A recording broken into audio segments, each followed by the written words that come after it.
Sir ನಮಸ್ತೆ. ನಮಸ್ತೆ, ಹೇಳಿ. ಸರ್ ವಿನಾಯಕ್ ಕಾಂಗ್ರೆಸ್ ಬೆಂಬಲಿಗ ಅನ್ಕೊಳ್ಳಿ. ವಿನಾಯಕ್ ಅಷ್ಟೇ ಹೇಳಿ, ನನಗೆ ಕಾಂಗ್ರೆಸ್ ಬಿಜೆಪಿ ಎಲ್ಲ ಹೇಳ್ಬಿಡಿ. ಇದೊಂದಷ್ಟು ವರ್ಷಗಳಲ್ಲಿ ನೀವು ರಾಜಕೀಯವಾಗಿ ಆಕ್ಟಿವ್ ಆಗಿದ್ದೀರಿ, ವೈಫಲ್ಯಗಳನ್ನು ಕಾಣ್ತಿದ್ದೀರಿ. ಯಾವುದು ಸೋತ ಮೇಲೆ ಗೆಲ್ಲಬೇಕು, ಹೌದು. ವೈಫಲ್ಯಗಳನ್ನು ಮುಗಿಸ್ಬಿಡ್ತೀನಿ ದಯವಿಟ್ಟು. ಸೊ ಇನ್ಸಲ್ಟ್ ಮಾಡ್ತಾ ಇದೆಯಾ ನೀನು? ವೈಫಲ್ಯಗಳನ್ನು ಕಾಣ್ತಿದ್ದೀರಿ. ಕರ್ನಾಟಕದಲ್ಲಿ ಒಂದು ಚುನಾವಣೆ ಸ್ಪರ್ಧೆ ಮಾಡಿದ್ರಿ, ನಂತರ ಆಂಧ್ರದಲ್ಲಿ ಒಂದಷ್ಟು ಚುನಾವಣೆಗಳಲ್ಲಿ ಸ್ಪರ್ಧೆ ಮಾಡಿದ್ರಿ. ಎಲ್ಲ ಕಡೆ ಬಹುಶಃ ವೈಫಲ್ಯ, ಗೆದ್ದಿಲ್ಲ ನೀವು ಇಲ್ಲಿವರೆಗಲ್ವಾ. ಸೊ ಒಂದು ಪಕ್ಷ ಸಿದ್ಧಾಂತದ ಜೊತೆಗೆ ತಮ್ಮನ್ನು ತಾವು ತಳುಕಾಕೊಂಡಿದ್ರೆ ಅಥವಾ ಜೊತೆಗೆ ಇದ್ದಿದ್ದರೆ ಬಹುಶಃ ಯಶಸ್ಸನ್ನು ಕಾಣ್ತಿದ್ರಿ ಅಂತ ಎಲ್ಲಾದರೂ ನಿಮಗೆ ಅದೊಂದು ಪಾಪ ಪ್ರಜ್ಞೆ, ಅಪ್ಪ ನಾನು ಇರ್ಬೋದಿತ್ತು ಕಳೆದ ಚುನಾವಣೆ ಅಂದರೆ ಯೋಚನೆ, ಆತ್ಮಾವಲೋಕನ ಮಾಡ್ಕೊಂಡಾಗ ಏನ್ ಅನ್ಕೊಂಡಿದ್ಯಾ ನೀನು ನನ್ನ? ಅಲ್ಲ, ನಿಮಗೆ ಅವ್ರ ಪ್ರಶ್ನೆ ಆತ್ಮಾವಲೋಕನ ಮಾಡ್ಕೊಂಡಾಗ ಚುನಾವಣೆಯಲ್ಲಿ ಬೇರೆ ಕೆಲಸ ಇಲ್ಲ ನಂಗೆ. ಎಲ್ಲಾ ಕಡೆ ಕಳ್ರ ಅವ್ರೆ, ಸುಮ್ಮನಿರ್ರಿ. ಸರಿ ಆಯ್ತು, ಅವ್ರು ಕಾಂಗ್ರೆಸ್ ಅಲ್ಲವ್ರೆ, ಅಲ್ಲಿರ ಕಳ್ದ ಇಲ್ಲವ್ರೆ. ಇವನ್ ಬಿಲ್ಡಿಂಗ್ ಅವ್ನ ಬಾರ್ ಐತೆ, ಅವ್ನ ಬಾರ್ನಲ್ಲಿ ಇವನ್ ಬಿಲ್ಡಿಂಗ್ ಐತೆ. ನಾವು ನಿಮ್ಮ ಜಗಳ ಆಡ್ಕೊಂಡು ಕುಂತಿದೀವಿ, ಕೂತ್ಕೊಳ್ಳಿ. ನೀವು ಉತ್ತರ ಕೊಡ್ತೀನಿ ಕೇಳಿ. ವೈಫಲ್ಯ ಅಂದ್ರೆ ಏನು? ಒಂದ್ ನಿಮಿಷ ಸೋಲು ಅನ್ನೋದೇನು? ಎಲೆಕ್ಷನ್ ನಲ್ಲಿ ಸೋಲೋದು ಮೇಡಮ್. ನನಗೆ ಆ ಸೋಲು ಗೆಲುವೆಲ್ಲ ಇಂಪಾರ್ಟೆಂಟ್ ಅಲ್ಲ. ನಾನು ಅದನ್ನು ಸೋಲು ಗೆಲುವು ಅಂತ ನೋಡೋದೇ ಇಲ್ಲ. ನಾನು ಮೂರು ಬಿಟ್ಟವ್ರಿಗಿಂತ ಮೂರ್ಖರು. ನನಗೆ ಆ ಥರ ಅಜೆಂಡಾಗಳಿಲ್ಲ ನನಗೆ. ಹಂಗಿದ್ರೆ ಯಾವ ಪಕ್ಷ ಬೇಕಾದ್ರೆ ಸೇರ್ಕೊಳ್ತಿದ್ದೆ, ನನಗಿಲ್ಲ. ನಾನೊಬ್ಬ ಪ್ರಜೆ. ಒಳ್ಳೇದು ಮಾಡಿ ಹೋಗ್ತೀನಿ. ಬೇಡ ಜನ ಬೇಡ ಅಂದ್ರೆ ಜನ ಒಪ್ಕೊಳ್ಳಬೇಕು. ನೀವು ಬೇಡಪ್ಪ, ನೀನು ಆ್ಯಕ್ಟರ್ ಆಗಿರು ಅಂತ ಇರ್ತೀವಿ. ಚುನಾವಣೆಯಲ್ಲಿ ಸ್ಪರ್ಧೆ ಮಾಡಿದಾಗ ನಾನು ಸೋತ್ರು ಕೂಡ ವಾಪಸ್ ನಾನು ಇಲ್ಲಿ ಬರ್ತೀನಿ, ಕೆಲಸ ಮಾಡ್ತೀನಿ ಅಂದ್ರೆ, ಸೋತ ನಂತರ ನೀವು ಬರ್ಲಿಲ್ಲ. ನಾನು ಬೆಂಗಳೂರು ಸೆಂಟ್ರಲ್ನ ಮತದಾರ ಸರ್, ನಾನು ಹೇಳ್ತಾ ಇದ್ದೀನಿ, ನೀವು ಬರ್ತೀನಿ ಆಗಲ್ಲ. ಇಲ್ಲಿ ಇಬ್ರು ಇದಾರಲ್ಲ ಕಾಂಗ್ರೆಸ್ ಬೇರೆ ವಿಚಾರ. ಬರ್ತೀನಿ, ಸೋತ್ರು ಕೂಡ ಬರ್ತೀನಿ ನೀವು ಚುನಾವಣೆಯಲ್ಲಿ ಹೇಳಿದ್ರಿ, ಬಟ್ ನೀವು ಬರ್ಲಿಲ್ಲ. ಬರ್ಲಿಲ್ಲ. ನಾನು ಅಪ್ಪು ಎಕ್ಸ್ಪ್ರೆಸ್ ಮಾಡ್ಕೊಂಡು ಕುಂತ್ಕೊಂಡೆ. ಕನ್ನಡದ ರಂಗಭೂಮಿಯ ಯಂಗ್ಸ್ಟರ್ಸ್ಗೋಸ್ಕರ ಒಂದು ನಾಟಕ ರಂಗ ಶುರು ಮಾಡ್ಕೊಂಡು ಕುಂತ್ಕೊಂಡೆ. ಒಂದು 3-4 ಹಳ್ಳಿಗಳನ್ನ ದತ್ತು ತಗೊಂಡೆ. ಒಂದು 8 ಸಾವಿರ. ನಾನು ಆ ಕೆಲಸ ಮಾಡಿದೆ. ನನ್ನ ಮೇಲೆ ಆಣೆ ಇಟ್ಟು, ನನ್ನ ಮೇಲೆ ಆಣೆ ಇಟ್ಟು ನಾನು ಅದು ಕೆಲಸನೇ. ನಾನು ಆ ಕೆಲಸ ಮಾಡಿದೆ. ಇಲ್ಲಿ ಬರಕ್ಕೆ ಬಿಡಲ್ಲ. ಬೆಂಗಳೂರಿನಲ್ಲಿ, ಕರ್ನಾಟಕದಲ್ಲಿ ನಾನು ಎಲ್ಲೇ ಸ್ಪೀಚ್ಗೆ ಹೋದ್ರೂ ನನಗೆ ಗೊತ್ತು, ನಿಮಗೆ ಗೊತ್ತಿಲ್ಲ. ಗೋಮೂತ್ರ ಹಾಕ್ತಾರೆ, ಬ್ಯಾನರ್ ಹರಿತಾರೆ. ಮೊನ್ನೆ ಶಿವಮೊಗ್ಗಗೆ ಹೋದೆ ನಾನು. ಅವ್ರಿಗೇನು ಅರಿಯುತ್ತೋ ಗೊತ್ತಿಲ್ಲ. ನನಗೆ ಏನು ಮಾತಾಡ್ತೀನಿ ನನಗೆ ಮುಂಚೆನೇ ಬ್ಯಾನರ್ ಹರಿದ್ಬಿಡೋದು, ಗೋಮೂತ್ರ ಕ್ಲೀನ್ ಮಾಡೋದು. ನಾಟಕ ಆಡ್ತಿದ್ದಾನೆ ಬಬ್ಬೆ, ನಾಟಕ ಆಡ್ತಿದ್ದಾನೆ. ಇವನು ಮಹಾನ್ ನಟ, ಸಾಮಾನ್ಯವಾದ ನಟ ಅಲ್ಲ ಬಬ್ಬೆ. ಏನು ಮಾಡೋಣ ಆ ದೇಶದಲ್ಲಿ? ಅಸಹನೆ ಅಲ್ವಾ? 90ರ ಚುನಾವಣೆಯಲ್ಲಿ ನೀವು ಸ್ಪರ್ಧೆ ಮಾಡಿದಾಗ ನಾನು ಸೋತ್ರು ಕೂಡ ಬಂದ್ರೆ ಇಲ್ಲಿ ಈ ತರ ಇದಾರೆ. ಅವ್ರು ಇರೋ ಸರ್ಕಾರ ಉಳಿಸಿ ಇವ್ರು ಬಂದ್ರು. ಬನ್ನಿ ಸರ್, ನಿಮ್ಗೆ ಗೊತ್ತ, ಗನ್ ಇಟ್ಕೊಂಡ್ರೆ ನೀವು ಇರ್ತೀರೇನ್ರಿ? ಒಬ್ಬ ಮನುಷ್ಯ ಕೂತ್ಕೊಂಡು ಹೇಳ್ತಾರೆ ಬರ್ತೀರೇನ್ರಿ? ಕೊಲೆ ಮಾಡ್ತೀನಿ ಅಂತಾರೆ, ಬರ್ತೀರಾ ನೀವು?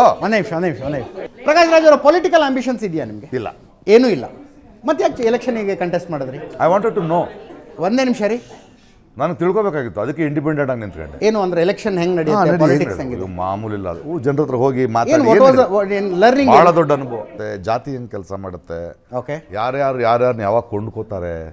ಅಣ್ಣ ನಿನ್ನ ಮಾತು ಕೇಳ್ತಾ ಇದ್ರೆ ಕುಡ್ದಿರ ಕಿಕ್ಕೆಲ್ಲ ಇಳ್ತೋಗ್ತಾ ಇದೆಯಲ್ಲ.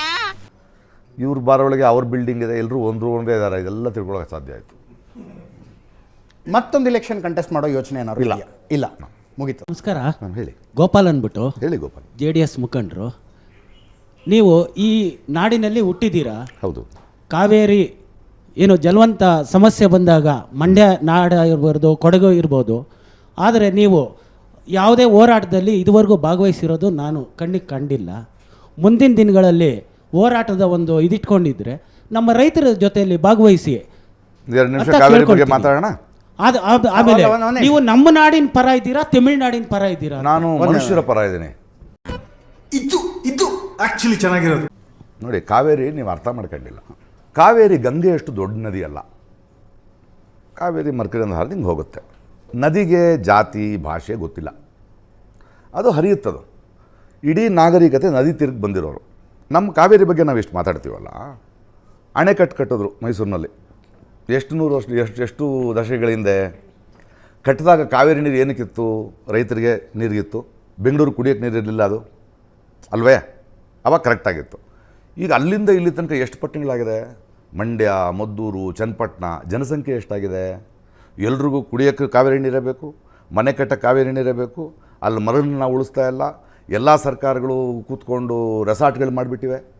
ಅಲ್ಲೆಲ್ಲೋ ಕಾಫಿ ಬೆಲೆ ಜಾಸ್ತಿ ಆದರೆ ಮಡಿಕೇರಿನಲ್ಲಿ ಕಡಿತಾರೆ ಮರಗಳನ್ನ, ವಿಷಾಣಗಳು ಹಾಕ್ತಾರೆ.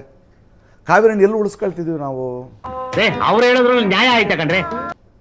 ಕಾವೇರಿಗೂ ಬಂದ ತಕ್ಷಣ ಇಲ್ಲಿಂದ ಬಸ್ ಹೋಗ್ತಾನೆ, ಅವನಿಗೆ ಕನ್ನಡ ಬೋರ್ಡ್ ಹಾಕಿದ್ರೆ ಅವನು ಹೊಡಿತಾನೆ, ಅಲ್ಲಿಂದ ಬಂದರೆ ತಮಿಳು ಬೋರ್ಡ್ ಹೊಡಿತಾನೆ. ಈ ನಾಯಕರ ಮನೆಯವರು ಬೋರ್ಡ್ಗಳು ಕಾರ್ಗಳು ಹೊಡೆದೋಗಿರೋದು ನೋಡಿದ್ದೀರಾ ನೀವು? ಬೇಸಿಗೆಯಲ್ಲಿ ಮಾತ್ರ ಯಾಕೆ ಇದು ಸಮಸ್ಯೆಗೆ ಪರಿಹಾರ ಇಲ್ಲೋ ಯಾವುದೇ ಸರ್ಕಾರ ಇರಲಿ, ಇಷ್ಟು ವರ್ಷ ಮಾಡೋಕ್ಕೆ ಪರಿಸರ ಕಂಡ್ಕೊಳಕ್ಕಾಗಿಲ್ವೋ ಅವ್ರಿಗೆ? ನೀವು ಹಿಂಗೆ ಮಾಡ್ತಾ ಹೋದರೆ ಕಾವೇರಿನ ಕೊಂದ್ಬಿಟ್ಟಿದ್ರಿ. ಆ ತಾಯಿ ಅದು ಕಾವೇರಿನೇ ಇರಲ್ಲ ಸ್ವಾಮಿ. ಶ್ರೀರಂಗಪಟ್ಟಣ ಹತ್ರ ಬನ್ನಿ, ಮರಳು ಎಳೆದು ಕೆಂಪು ಮಣ್ಣು ಸೇರಿಕೊಂಡು ಕೊಳಚೆ ಆಗ್ತಾಯಿದೆ. ನಾವು ಅದ್ರ ಬಗ್ಗೆ ಮಾತಾಡಲ್ಲ. ಈ ಬಿಸಿಲುಗಾಲ ಬಂದ ತಕ್ಷಣ ನೀರಿಲ್ಲ ಅಂದ ತಕ್ಷಣ ಸಮಸ್ಯೆಗೆ ನಾನು ನೀವು ಹೋರಾಡಬೇಕು ಅಂತಲ್ಲ. ನಾವು ನೀವು ಹೋರಾಡೋ ಕೆಲಸ ಅಲ್ಲ ಅದು. ಸರ್ಕಾರಗಳು ಕೂತ್ಕೊಂಡು ಮಾಡ್ಬೇಕು. ಯಾಕೆ ಮಾಡ್ತಿಲ್ಲ ಅಂತ ಯಾಕೆ ಪ್ರಶ್ನೆ ಮಾಡ್ತಿಲ್ಲ ನಾವು? ನಾವು ಬಾಯಿ ಮುಚ್ಕೊಂಡಿದ್ದೀವಿ, ನಮ್ಮನ್ನ ಕೆಣಿಗ್ಬೇಡಿ. ಅದಕ್ಕೆ ಯಾಕೆ ಕನ್ನಡ ತಮಿಳು ಯಾಕೆ ಹುಟ್ಕೋಬೇಕು? ಆ ಕಡೆವನ್ನ ಈ ಕಡೆವನ್ನ ಯಾಕೆ ಹುಟ್ಕೋಬೇಕು? ರೈತರ ಸಮಸ್ಯೆ ಮಾತಾಡ್ತಾ ಇದ್ದೀರಿ. ಎಷ್ಟು ಕಬ್ಬು ಬೆಳೀತಿದ್ದಾರೆ, ಎಷ್ಟು ನೀರು ಬೇಕು ಅದಕ್ಕೆ, ಎಷ್ಟು ಅಕ್ಕಿ ಬೆಳೀತಿದ್ದಾರೆ? ಯಾಕೆ ಸರ್ಕಾರಗಳು ಕೂತ್ಕೊಂಡು ಕಬ್ಬು ಜಾಸ್ತಿ ಬೆಳಿಬೇಡಿ, ನವಣೆಗಳು ಬೆಳೀರಿ, ಅಷ್ಟು ಮಾಡಬೇಡಿ, ಅಷ್ಟು ಶುಗರ್ ಸ್ಟಾರ್ಟ್ ಮಾಡಿದ್ರೆ ನಮ್ಗೆ ನೀರಿರಲ್ಲ ಅಂತ ಯಾಕೆ ಹೇಳ್ತಿಲ್ಲ? ಅವ್ರಿಗೆ ಇನ್ನೊಂದು ಯಾಕೆ ಏನು ಕೊಡ್ತಾ ಇಲ್ಲ? ಪ್ರಕಾಶ್ ಪರ್ಯಾಯವಾಗಿ ಒಂದು ನಿಮಿಷ ಅಲ್ಲ, ಅವ್ರ ಪ್ರಶ್ನೆ ಹೆಂಗಿತ್ತು ದೊಡ್ಡ ಜ್ವಲಂತ ಸಮಸ್ಯೆ. ನೀವು ಕಣ್ ಕುಂತ್ಕೊಂಡು ಆ ಕಡೆ ಕಬಡ್ಡಿ ಮ್ಯಾಚ್ ನೋಡೋಕೆ ಬಂದಿಲ್ಲ, ಕನ್ನಡದವನ ತಮಿಳ್ನವನ ಹಂಗೆ ಹೇಳೋಕ್ಕಾಗಲ್ಲ ಸ್ವಾಮಿ. ಅದು ನಾವು ಪಕ್ವವಾಗಿ ಸ್ವಲ್ಪ ಯೋಚನೆ ಮಾಡಬೇಕು ಈ ಸಮಸ್ಯೆಗಳ ಬಗ್ಗೆ. ಇಲ್ಲದ್ರೆ ಇವ್ರು ಆಟ ಆಡ್ತಾನೆ ಇರ್ತಾರೆ, ನಾನು ನೀವು ಜಗಳ ಆಡ್ತಾ ಇರ್ತೀವಿ. ನೀನು ಆ ಕಡೆನೇ ಈ ಕಡೆ ಹೇಳಪ್ಪ ಅಂತೀರಿ. ಇದನ್ನು IPL ಕ್ರಿಕೆಟ್ ಮ್ಯಾಚ್ ಇದು ಅಲ್ಲ ಸ್ವಾಮಿ. ಇದೆಲ್ಲವನ್ನೂ ಕೇಳಿಸಿಕೊಂಡ ನಂತರ ನಾವು ಅಕ್ಸೆಪ್ಟ್ ಮಾಡ್ಕೊಳ್ಬೇಕಾಗಿರೋ ಒಂದು ವಿಷಯ, ಈ ಕಡೆ ಒಂದು ರಾಜ್ಯ ಇದೆ, ಆ ಕಡೆ ಒಂದು ರಾಜ್ಯ ಇದೆ, ಈ ಕಡೆ ಒಂದು ಸರ್ಕಾರ ಇದೆ, ಈ ಕಡೆ ಒಂದು ಸರ್ಕಾರ. ಸರ್, ಮನುಷ್ಯರಿದ್ದಾರೆ, ಮಾತಾಡೋಕ್ಕೆ ಚಂದ ಸರ್. ಅದು finally it's a practical problem ಇರೋದು. ನಾನು ನಿಮ್ಮ ಸಮಸ್ಯೆಗೆ ಬರ್ತೀನಿ. ಹಿಂದಿನ 5 ವರ್ಷ ಕಾವೇರಿದು ಏನೂ ಸಮಸ್ಯೆ ಆಗಲಿಲ್ಲ. ಕಳೆದ ಸಲ 400 TMC ಜಾಸ್ತಿ ಬಿಟ್ಟಿದ್ದೀವಿ, ಮಳೆ ಜಾಸ್ತಿ ಆಗಿತ್ತು ಅಷ್ಟೇ. ಈ ಸಲ ಯಾಕೆ ಸಮಸ್ಯೆ ಆಗ್ತಾ ಇದೆ ಅಂದರೆ, ನಿಮ್ಮ ವಿಷಯಕ್ಕೆ ಬರ್ತೀನಿ ನಾನು. 1,80,000 ಹೆಕ್ಟೇರ್ ಭತ್ತ ಬೆಳಿಬಹುದು ಅನ್ನುವ ಸನ್ನಿವೇಶ ತಮಿಳುನಾಡಿನಲ್ಲಿದೆ. 3 ಲಕ್ಷ ಹೆಕ್ಟೇರ್ ಭತ್ತ ಬೆಳ್ಕೊಂಡು ಕೂತ್ಕೊಂಡಿದ್ದಾರೆ, ನೀರು ಬಿಡಿ ನಮಗೆ ಅಂತ. ಸುಮ್ಮನೆ ನಿಂತಿದೆಯಲ್ಲ, ಹೇಳು. ಅಲ್ಲಿಗೆ ಕನ್ವಿನ್ಸ್ ಅವ್ರನ್ನೂ ಮಾಡಬೇಕು. ನೀವ್ಯಾಕೆ ಜಾಸ್ತಿ ಭತ್ತ ಬೆಳೆದಿದ್ದೀರಿ ಅಂತ ಕೇಳಬೇಕು. ನಾವು ಆರಿಸಿದ ಪ್ರತಿನಿಧಿಗಳು ಮಾಡಬೇಕು. ಓಕೆ ಅಲ್ವೇ? ಇಲ್ಲಿ ಆ ಸಂಸದರನ್ನ ಏನು ಮಾಡಿದೆ ಅವಾಗ ಮಾಡಬೇಕು. ಪ್ರತಿ ಸಲ ಆರಿಸದೆ ಅವ್ರು ಮಾಡ್ತಾ ಇಲ್ಲ, ನಾನು ನೀವು ಜಗಳ ಆಡ್ಕೊಂಡು ಕುಂತಿದ್ದೀವಿ. ನಾನು ಹೇಳೋದ್ರಿಂದ ಸಮಸ್ಯೆ ಪರಿಹಾರ ಆಗುತ್ತಾ? ದಯವಿಟ್ಟು ಹೇಳಿ ನನಗೆ. ನೋಡಿ, ಒಂದು ನದಿ ಇದೆಯಲ್ಲ, ಒಂದು ನಿಮಿಷ ನದಿ ಅನ್ನೋ ತಾಯಿ ಇದ್ದಾಳಲ್ಲ, ಒಂದು ಕಡೆ ಹುಟ್ತಾಳೆ. ಹುಟ್ಟಿದಾಗ ಸಣ್ಣದಾಗಿರ್ತಾಳೆ, ಹೋಗ್ತಾ ಬೆಳೀತಾ ಹೋಗ್ತಾಳೆ. ಆಯಾ ಕಾಲಾನುಕಾಲದಲ್ಲಿ ಜನ ಅದ್ರ ಮೇಲೆ ಡಿಪೆಂಡ್ ಆಗುತ್ತೆ. ಇದಾದ್ಮೇಲೆ ಈ ನದಿ ನೀರು ಸಮುದ್ರಕ್ಕೂ ಹೋಗ್ಬೇಕು. ಅಲ್ಲೊಂದು ಮತ್ಸ್ಯ ಪ್ರಪಂಚ ಇದೆ. ನದಿಗಳು ಮತ್ತು ಸಮುದ್ರ ಸೇರೋ ಕಡೆ ಅದೊಂದು ಮತ್ಸ್ಯ ಪ್ರಪಂಚ ಇರುತ್ತೆ. ನೀವು ಇದನ್ನು ನಿಲ್ಲಿಸ್ಬಿಟ್ರೆ ಅದು ಸುತ್ತೋಗುತ್ತೆ. ಅದನ್ನು ನಂಬ್ಕೊಂಡ್ರು ಮೀನುಗಾರರು ಏನಾಗಬೇಕು? ಇದಕ್ಕೆ ಯೋಚನೆ ಮಾಡಬೇಕು. ಇದ್ರ ಬಗ್ಗೆ ಗೊತ್ತಿರೋರು, ಪ್ರಕೃತಿ ಬಗ್ಗೆ ಗೊತ್ತಿರೋರು, ವೈಪರೀತ್ಯಗಳ ಬಗ್ಗೆ ಗೊತ್ತಿರೋರು ಯೋಚನೆ ಮಾಡಬೇಕು. ನಾನು ನೀವು ಕೂತ್ಕೊಂಡು ನೀನು ಆ ಕಡೆನ ಈ ಕಡೆನ, ನೀನು ಒಳ್ಳೆಯವನ ಕೆಟ್ಟವನ, ಕ್ರಿಕೆಟ್ ಮ್ಯಾಚ್ ಏನ್ರಿ? ಪ್ರಕಾಶ್ ರಾಜ್ ಅವರೇ, ನೋಡಿ, ನಾನು ಪ್ರಬುದ್ಧವಾಗಿ ಮಾತಾಡಕ್ಕೆ ಇಷ್ಟಪಡ್ತೀನಿ. ಕಾಶ್ಮೀರದಿಂದ ಕನ್ಯಾಕುಮಾರಿಯ ತನಕ ಹುಲ್ಲು ಕಡ್ಡಿ ಅಲ್ಲಾಡಿದ್ರು ನಿಮ್ದು ಅಭಿಪ್ರಾಯ ಇರುತ್ತೆ. ಕಾವೇರಿ ವಿಷಯದಲ್ಲಿ ಹೇಳ್ತಾ ಇದೀನಲ್ಲ, ಕಾವೇರಿ ವಿಷಯದಲ್ಲಿ ಹೇಳ್ತಾ ಇದೀನಲ್ರಿ, ಅದನ್ನ ಹುಲ್ಲು ಕಡ್ಡಿ ಅಲ್ಲಾಡಿದ್ರು ನಿಮ್ದು ಅಭಿಪ್ರಾಯ. ಹೌದು, ಇದಕ್ಕೆ ಅಭಿಪ್ರಾಯ ಹೇಳದ್ನೋ ಇಲ್ವೋ ನಿಮಗೆ? ಅದನ್ನ ನಿಮ್ಗೆ ಇಷ್ಟ ಆಗೋ ಥರ ಅಭಿಪ್ರಾಯ ಕೊಡಕ್ಕಾಗಲ್ಲ. ನನಗೆ ಇಷ್ಟ ಆಗೋ ಥರದ ಅಭಿಪ್ರಾಯ ಅಲ್ಲ. ನನ್ನ ಅಭಿಪ್ರಾಯ ಇದು. ನೀವು ಹಿಂಗೆ ಜಗಳ ಆಡ್ಕೊಂಡು ಅವ್ರನ್ನ ಇವ್ರ ಸಮಸ್ಯೆ ಬಗೆಹರಿದ್ರೆ ನಮ್ಗೆ ನಾಳೆ ಜಗಳ ಆಡೋಕ್ಕೆ ಕುಡಿಯೋಕ್ಕೆ ನೀರಿರಲ್ಲ. ಏನು ಮಾಡೋಣ? ಆ ನದಿನ, ಆ ತಾಯಿನ ಸಾಯಿಸ್ಬಿಡ್ತೀವಿ ನಾವು. ನನಗೆ ಕಾಣಿಸ್ತಾ ಇದೆ ಆ ಸಾವು. ವೃಷಭಾವತಿ ನದಿ ಗೊತ್ತೇನ್ರಿ? ಯಾರ್ರೀ ಕೊಂದಿರೋದು? ನಾವೇ ತಾನೇ ರೀ. ನಮ್ಮ ಮನೆಗಳಲ್ಲಿ ನೀವು ಬಾತ್ರೂಮ್ಗಳಿಗೆ ಹೋದರೆ 8 ಶಾಂಪು, 5 ಸೋಪು ಅಷ್ಟು ಅದರೊಳಗೆ ಹಾಕ್ಬೇಕು ನಾವು. ನಾವೇನು ಮಾಡ್ತಾಯಿದ್ದೀವಿ? ನಾವೆಲ್ಲ ಕೂತ್ಕೊಂಡು ಯೋಚನೆ ಮಾಡ್ಬೇಕಲ್ವನ್ರಿ ಅದನ್ನು. ಇಲ್ಲಿ ಕೂತ್ಕೊಂಡು ನೀವು ನಿಮ್ಗೆ ಇಷ್ಟ, ಈ ಕಡೆನ ಆ ಕಡೆನ, ಕನ್ನಡದವನ ತಮಿಳ್ನಾಡವನ ಹೇಳಿ ಅಂದ್ಬಿಟ್ರೆ ಹೇಳೋದ್ರಿಂದ ಆಗೋಯ್ತದ? ಹಂಗಲ್ಲ ರೀ. ಇದು ನನ್ನ ಸಮಸ್ಯೆ. ಇಷ್ಟು ಆಳವಾಗಿ ಯೋಚನೆ ಮಾಡಬೇಕು ಅಂತ ಹೇಳ್ತಾ ಇದ್ದೀನಿ. ಅಭಿಪ್ರಾಯ ಹೇಳ್ತಿಲ್ಲ ಅಂದರೆ ಹೆಂಗೆ? ಮತ್ತು ನೀವು ಅದನ್ನೇ ಕೂತ್ಕೊಂಡ್ರೆ ಹೆಂಗೆ? ಅದು ನೀವು ನನ್ನ ಅಭಿಪ್ರಾಯ. ನೀವು ಬಿಜೆಪಿ ಪರನ ಕಾಂಗ್ರೆಸ್ ಪರನ? ಪಕ್ಕ ಅಭಿಪ್ರಾಯ. ಎರಡೂ ಪರ ಅಲ್ಲ ನಾನು.